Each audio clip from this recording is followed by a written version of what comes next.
Now let's talk about Donald Trump's medical situation. Notice that within minutes of President Biden's COVID diagnosis, we have a detailed assessment of symptoms, medication, and the plan for the next couple of days for President Biden.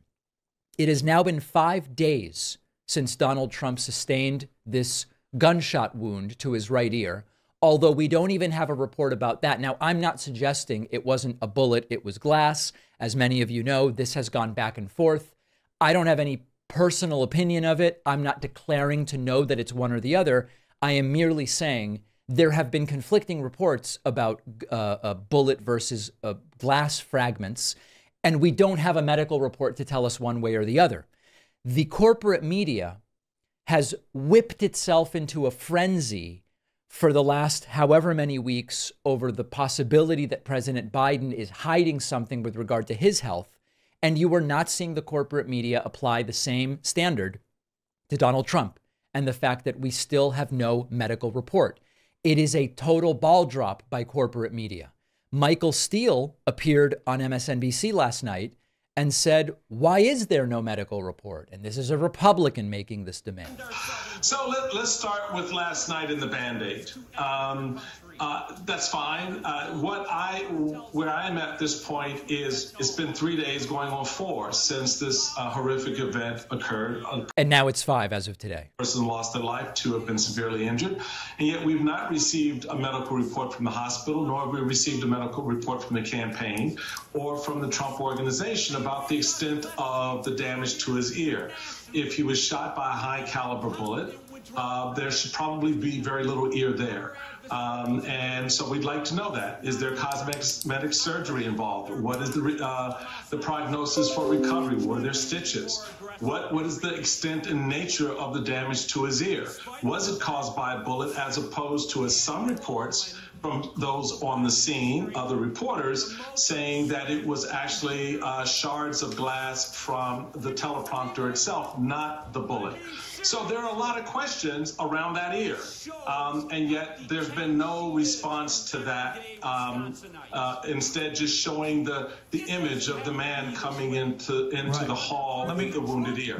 Yeah, and you know, Dr. Ronnie Jackson's bizarre gauze bandage with Scotch tape is not really answering the questions that Michael Steele is rightly asking. Fascinatingly, Benny Johnson, right-wing bomb thrower with whom I recently appeared on the Piers Morgan show, he interviewed Dr. Ronnie Jackson, who, while he is not currently Trump's doctor, he was at one point, now he's a congressman, he says he's been providing care to Trump's ear.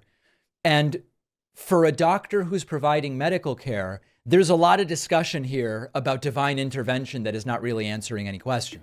Congressman, I have been, I guess I can't say dying to ask you this question, but I really wanted to get your take on this bullet that missed the president. Yeah. My opinion on this as a simple Christian is that this was a miracle in the hand of God. Right. Because a millimeter one direction or another, you're going straight through his skull. Could have hit his neck or his chest. Right, and it was actually a good shot. I mean, you know, if he had not, you know, looked up to the right to that you know, that chart they put up that he was looking at, and I talked to him I was with him this morning. I went and saw him this morning, and he was talking.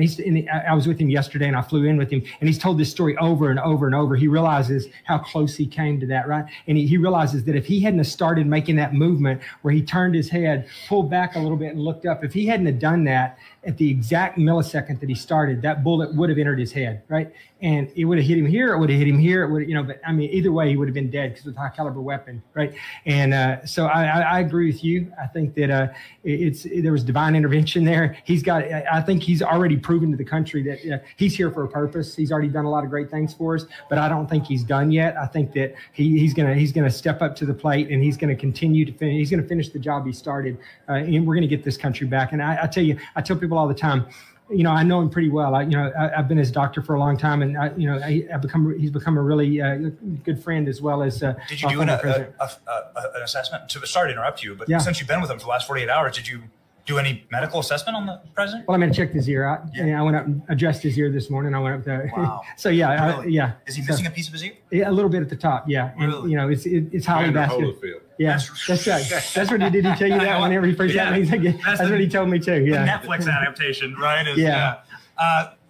So nothing concussive though. Nothing. No. He was lucky. I mean, you know, it was far enough away from his head that there was no concussive effect from the bullet, and it just took the top of his ear off, a little bit of the top of his ear off as it passed through, you know, and it was bleeding like crazy because, you know, the ear's pretty vascular and bleeds pretty badly. And, you know, I bandaged it up pretty good this morning because it's not like a clean laceration like you would have with a knife or a blade. So all we have, absent a medical report, is Trump's former doctor talking about how he bandaged it up and everything's fine, but God definitely played a role in all of this, which, as I mentioned yesterday, doesn't explain what role God played in directing the bullet directly into an innocent bystander's head, killing that innocent bystander. That's a different question, which we addressed yesterday. So no medical report, just Dr. Ronnie Jackson, who Trump thought was Dr. Ronnie Johnson just a few weeks ago. The contrast, as usual, about transparency couldn't be more stark. And the contrast and double standard from corporate media when it comes to President Biden and now with President Trump also could not be more stark. Let's take a break.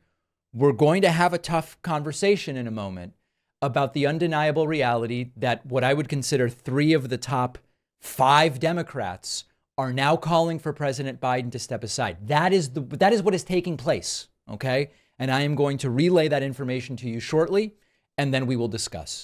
One of our sponsors today is the new book by Dr. Bernie Mullen called Reimagining America's Dream, Making It Attainable for All.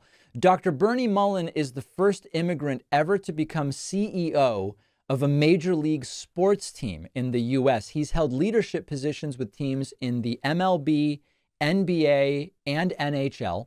In his new book, Reimagining America's Dream, Dr. Mullen uses his life experience to outline the top 10 social issues in the country today. And he just really concisely outlines simple, cost-effective ways to address these problems. Poverty, the income gap, creating a genuine opportunity for generational wealth, all within one generation. And his prescription revolves around an investment nationally in youth education. And it is a really fascinating series of ideas, combined with a national ethos campaign called PAL, P-A-L, which stands for Peace and Love, designed to help bring us back together as an actual united nation. All proceeds from Dr. Mullen's books go to the Aspire Difference Foundation, benefiting single-parent families with preschool children. Pick up your copy of Dr. Bernie Mullen's new book, Reimagining America's Dream, today at davidpakman.com/dream.